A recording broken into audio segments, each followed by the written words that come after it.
All's quiet now, the doctor said. I'll see to the wounded. Jim and I will make something to eat, the squire volunteered. We cooked outside in the hot sun, trying not to listen to the loud groans from the doctor's patients. Of the 8 men who had fallen in the action, only 3 still breathed. Hunter, Captain Smollett, and one of the pirates shot by the doctor. The pirate died within hours. Hunter never regained consciousness and died the following day. The captain was luckier. Job Anderson's bullet broke your shoulder blade and nicked your lung, but not badly, the doctor told him. The second bullet tore some calf muscles, but you'll recover. For the next few weeks, don't walk or move your arm if you can help it. After eating, the squire and the doctor sat and talked beside the captain for a while. A little past noon, Dr. Livesey grabbed his hat and pistols, strapped on a cutlass, and put the map in his pocket. With a musket over his shoulder, he crossed the north side of the fence and set off briskly through the trees. Gray took his pipe out of his mouth when he saw the doctor go and said, "Is Dr. Livesey mad?" "No," I replied. "He's the sanest person I know." "Well," Gray said, "if he's not insane, then I am. I just saw him climb over the stockade." "He's probably going to see Ben Gunn," I said. "It's too bad Mr. Gunn wants people to come alone. The doctor is enjoying the cool woods while we're roasting inside this stockade. I hate the stink of blood and all these dead bodies around." "Help me wash out the house," Gray said. We scrubbed the blood off the floor, and I also washed the cookware, but my disgust only grew stronger. I wanted to leave, but I knew they wouldn't let me go. So I decided to wait and slip out when nobody was watching. But I needed a good reason to leave my friends. "I'll go find Ben Gunn's boat," I told myself. I filled my pockets with biscuits so I wouldn't be hungry, and I took 2 pistols, gunpowder, and some bullets. While the squire and Gray helped the captain with his bandages, I bolted over the fence and into the trees. Before anyone noticed, I was far away. "I'll head east so the pirates won't see me from the anchorage, and then I'll go south," I thought as I snuck through the tall woods. By late afternoon, I had come to the cool beach and was walking alongside the tumbling surf.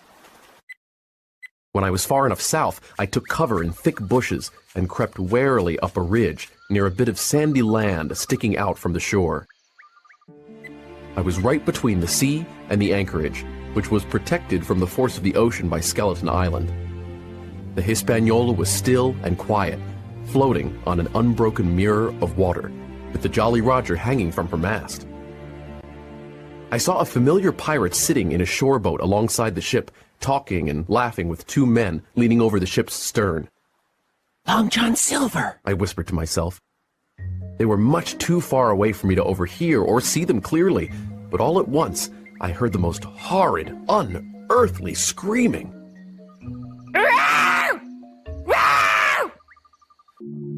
"What's that?" I thought, startled. But then I spotted the bright plumage of a bird perching on Long John's wrist. "Oh, it's just the parrot," I sighed. Long John shoved off in the boat and rowed for shore. The 2 other pirates, one was the man with the red cap, stayed on the ship and went below. The sun set behind Spyglass Hill, fog rose, and the light began to fade. "I must hurry if I'm going to find Ben Gunn's boat," I told myself. "It's going to get dark soon." The white rock, visible above the trees, was about 200 yards away, and I crawled on all 4s among the bushes. By the time I touched the rock's rough sides, the area was hard to see clearly, but right below in a ditch was Ben Gunn's boat. It was a very small, crooked structure of tough wood covered with stretched goatskin. "I can't imagine a full-size man in this," I muttered. There was one low seat, a kind of stretcher in the front, and a double paddle for propulsion. I had never seen such a boat. It looked as if it had been made by some ancient seaman, but it was light and portable. After having found Ben Gunn's boat, I should have returned to the stockade, but suddenly I had a great idea. "I'll cut the Hispaniola adrift," I said to myself. The pirates, after the morning's disastrous attack, might pull up the anchor and sail away. Long John left his men on the ship without a shore boat. I thought. It'll be easy. The fog is covering everything. Tonight will be perfect for my plan. I ate my biscuit and waited for dark. As daylight disappeared and absolute blackness settled over Treasure Island, I picked up Ben Gunn's boat. Only 2 points were visible on the landscape. One was the Great Fire, where the pirates were drinking in the swamp. And the other was a mere blur of light in the dark fog. The anchored ship's cabin window. The tide was out, and I sank in swampy sand to my ankles before I got to the water's edge. Wading in, and with some strength and skill, I set Ben Gunn's boat in the water. Ben Gunn's boat, I soon discovered, was a very safe boat for a person my size. It was quite buoyant, but crooked and difficult to manage. Even Ben Gunn himself had admitted the boat was hard to handle until you got used to it. The boat turned every direction but the one I wanted to go, and most of the time I went sideways. But fortunately, as I paddled, the tide swept me along, and soon the Hispaniola loomed right in front of me, pitch black in the darkness. Slowly, I saw her spars, the poles supporting the rigging, and the hull take shape. The closer I got to the ship, the faster the current grew. Soon, I was alongside the ship and next to the thick, twined rope of the anchor line. I grabbed hold. A few cuts with my pocket knife and the Hispaniola will float out with the tide, I said to myself. Then, I noticed how tightly stretched the anchor line was. The tension is so tight, it's like a bowstring, I thought. If I cut this line when the ship is pulling so hard against the anchor, my boat and I could be knocked clean out of the water. It's too dangerous. But then, a light wind started blowing from the southwest. The wind caught the Hispaniola, and the ship shifted position just a bit. I felt the anchor line go limp in my grasp, and decided to go ahead and cut the rope. I took out my pocket knife, opened it with my teeth, and cut one thick strand after another. Soon, the vessel was held in place by only 2 strands, which had tightened up once more. When the rope becomes loose again, I said to myself, I'll cut these last strands. While I waited for a good gust of wind, someone opened a window in the stern. Something was thrown out, and it splashed in the water. An empty bottle, probably.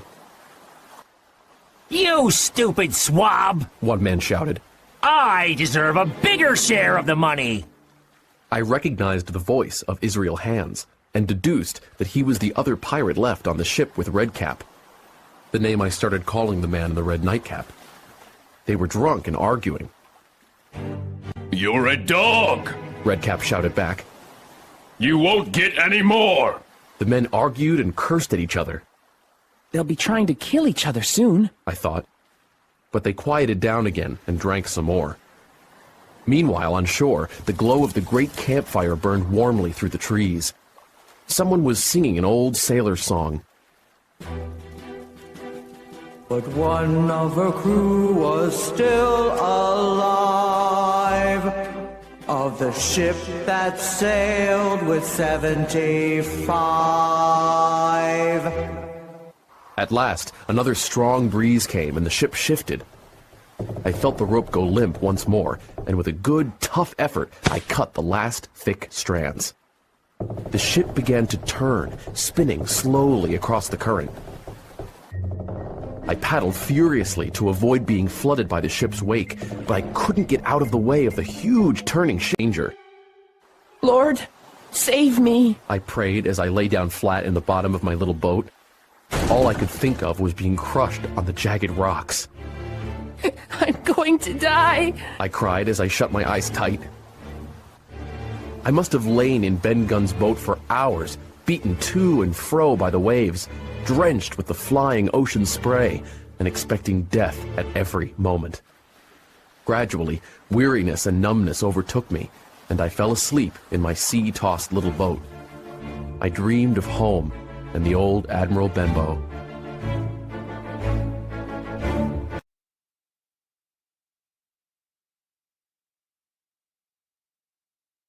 I awoke and found myself still tossing in the sea. The sun was rising behind Spyglass Hill, and from my perspective, I could see one side of the hill descending into the sea. This side of Spyglass was bare, with cliffs about 50 feet high and fallen rocks spilling into the ocean at its base. I was about a quarter of a mile out at sea, and my first thought was to paddle in, but I soon gave up that idea. Just look at those huge waves crashing on the rocks, I said to myself. I'll be dashed to pieces. Even if I could make it through the waves, I'd die trying to climb the cliffs. I'll never reach land, I cried, frightened. But the boat instantly righted itself among the surging waves. I mustn't panic, I told myself. If I don't disturb the boat's balance, I can paddle over one side in between swells. It was slow and tiring work, but I made progress. Then, suddenly, I saw a familiar sight. Not half a mile away, the Hispaniola was sailing north. Nobody's steering, I realized. If I can board the ship, I can return it to the captain. And there's drinking water on board. I can taste it already. The thought of a cool drink motivated me to try to reach the ship, so I sat up and started paddling. I had to stop and bail water out of the boat occasionally, but I swiftly learned to glide through the waves with only occasional blasts of water and foam hitting me in the face. But within moments, a huge swell rose up underneath me, and the ship's bowsprit was right over my head. Without thinking, I leaped. I grabbed onto the long pole sticking out from the front of the ship with one hand and wedged my foot between two ropes. As I clung there, panting, a dull and sickening thud told me that the ship had struck and crushed Ben Gunn's boat. I was saved, but now I had no way to get off the Hispaniola.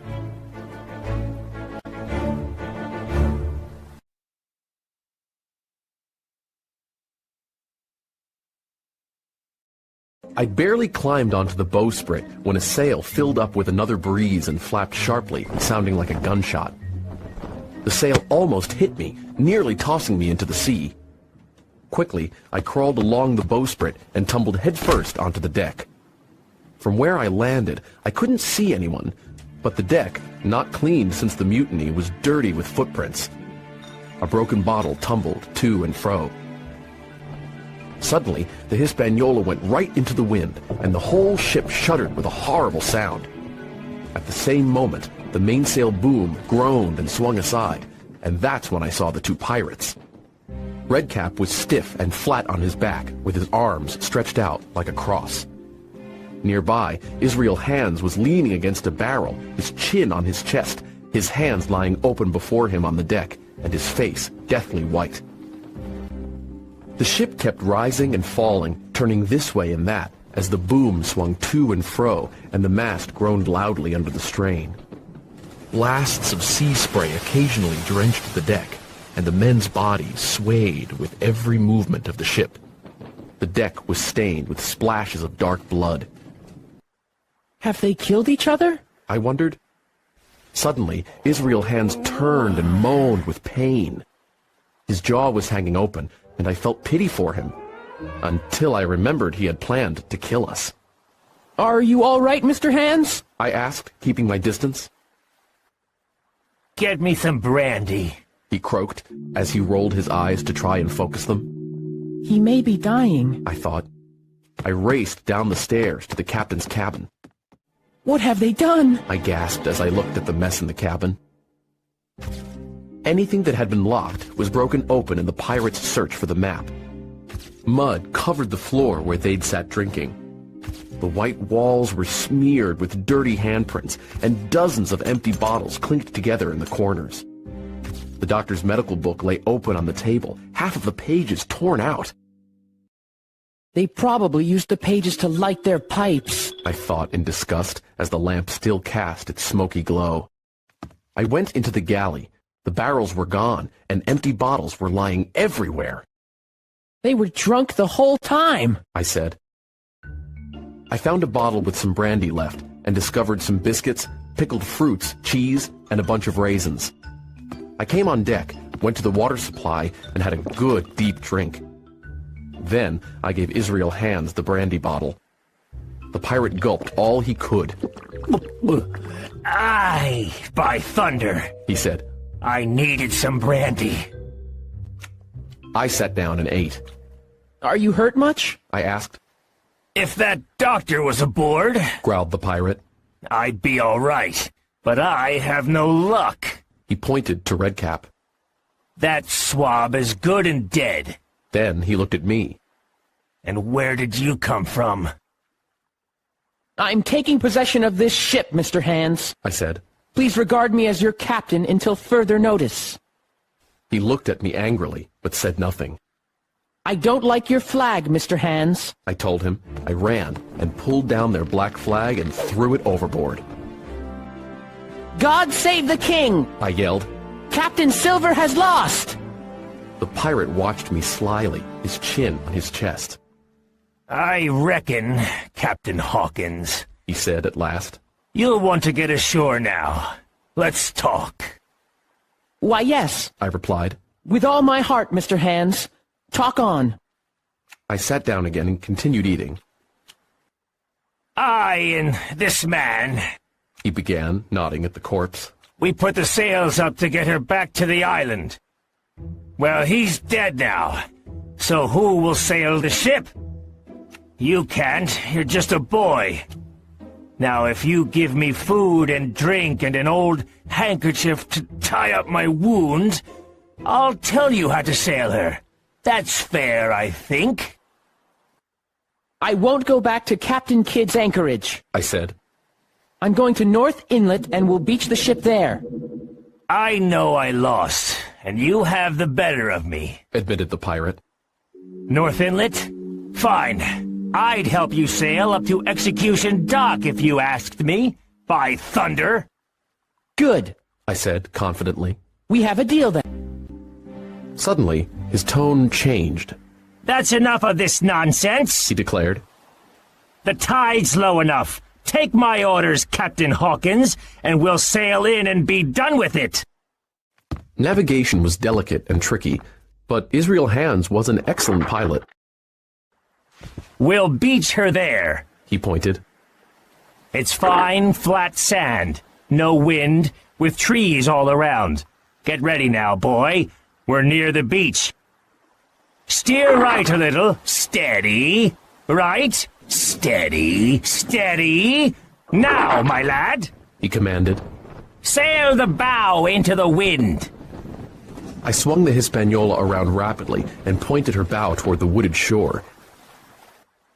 I was so busy I'd almost forgotten my danger, but a sudden uneasiness seized me and I turned my head. Mr. Hands was coming at me with the dagger in his right hand. I screamed and he roared like a charging bull as he jumped toward me. I leaped away, letting go of the wheel, which struck him sharply across the chest. I ran to the main mast, drew a pistol from my pocket and took aim. I pulled the trigger, but nothing happened. The gunpowder's wet. I cursed. Not your lucky day, Jim. Laughed the pirate. Though wounded, Hands moved fast. Using the main mast as a shield, I waited, every nerve tingling. He came at me from one side of the mast and then the other as I dodged back and forth. Just then, the Hispaniola struck the beach, shuddered, and tipped to one side until the deck stood at a 45-degree angle. Both of us fell over, rolling almost together, with the body of Redcap tumbling after us.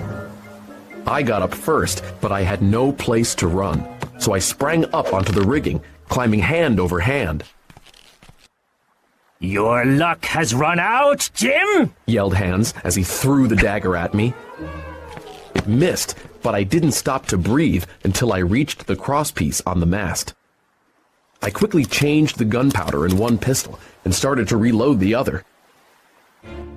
Israel Hands pulled himself into the ropes with a groan, retrieved the dagger, and put it between his teeth. Then, slowly and painfully, he began to climb. I finished reloading when he was about a third of the way up. With a pistol in each hand, I shouted, One more step, Mr. Hands, and I'll blow your brains out! Dead men don't bite, you know. I added with a chuckle. His eyebrows rose, and he stopped. Ha ha! I laughed. The pirate took the dagger from his mouth.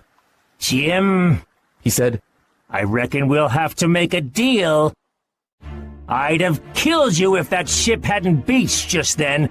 Bad luck for me again. As he spoke, his right hand went back over his shoulder. Then, something sang like an arrow through the air, and I felt a blow and then a sharp sting. He had pinned my shoulder to the mast with his dagger. In the horrible pain and surprise of the moment, and without my intention, both my pistols went off and fell from my hands. They didn't fall alone.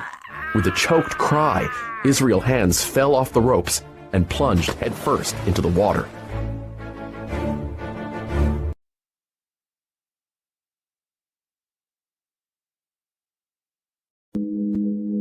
Oddly enough, my shuddering helped. The knife, which I thought had stuck me to the mast so securely, had really almost missed me completely. I was held to the mast only by a mere pinch of skin, and my shudder tore it away. Blood ran down my back faster, but I was free. I pulled my coat and shirt away, moved to the opposite side of the ship, and climbed down on that side. Nothing could make me go down the ropes above where Israel had fallen. I went below deck and did what I could for my wound. I was in pain, but the wound was neither deep nor dangerous, nor did it bother me too much to use my arm. Back up on the top deck, I looked around and saw Redcap. He was leaning against the side of the ship like some horrible, life-size puppet. He looks easier to move now, I said to myself. After what I had been through, another dead body didn't bother me, so I grabbed his belt and with one good heave, threw him overboard. He went in with a splash, but his red cap came off and remained floating in the water.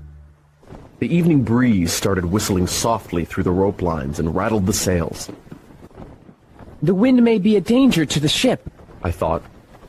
I was able to get the front sails down, but the mainsail was too difficult to manage.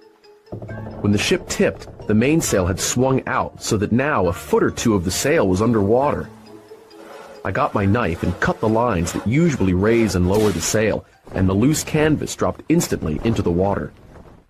Now both the Hispaniola and I must hope for a little luck, I said. I suddenly realized the sun had set and the air was getting chilly, so I let myself drop softly overboard. The water barely reached my waist, and I waded ashore as the breeze whistled low among the pines. I wanted to get to my friends and boast that I had recaptured the ship single-handedly. Even Captain Smollett will admit I'm resourceful and brave. I thought. He may even want to give me a medal or something. I laughed out loud at that. In high spirits, I set out for the stockade, and before long, I was near the hill where I'd first encountered Ben Gunn. In the distance, I could see a glow against the sky, and thought Ben Gunn was cooking his supper. Why is he so careless? I wondered. If I can see his fire, so can Long John. Gradually, the night became darker. I kept tripping over tree roots and stumbling into sand pits, until the moon finally rose and gave me some light. I continued walking, sometimes running impatiently to the stockade. I must stay alert, I thought. I don't want my friends to shoot me by mistake. As the moon climbed higher, the glow appeared among the trees again. This time, the fire resembled the red-hot embers of a smoldering bonfire somewhere near the stockade. By the time I reached the fence, I saw the remains of what must have been an immense fire at the side of the house. Did something go wrong while I was absent? I wondered. I climbed the fence, got on my hands and knees, and crawled without a sound toward the corner of the house. As I drew near, I heard my friends snoring, peaceful in their sleep, and the unpleasant noises sounded like music to me. If Long John was creeping in on them like this, my friends would all be dead by daybreak, I said to myself. I shouldn't have left them with so few men remaining to guard the house. I crept in. I should lie down in my usual place, I thought with a chuckle. and enjoy the looks on their faces when they find me in the morning. My foot struck a sleeper's leg, and he turned and groaned, but didn't wake. And then, suddenly, a shrill voice screamed from the darkness. Pieces of 8! Pieces of 8! Pieces of 8! Long John's parrot! I whispered. My body froze with fear as the sleepers awoke and jumped up. Who goes there? Roared Long John Silver. I turned to run, slammed violently against one person, jumped back, and ran into the arms of the second man. He held me tight as I struggled against his grip. Bring a torch, Dick, said Long John. One of the pirates left the log house and returned with a long piece of burning wood.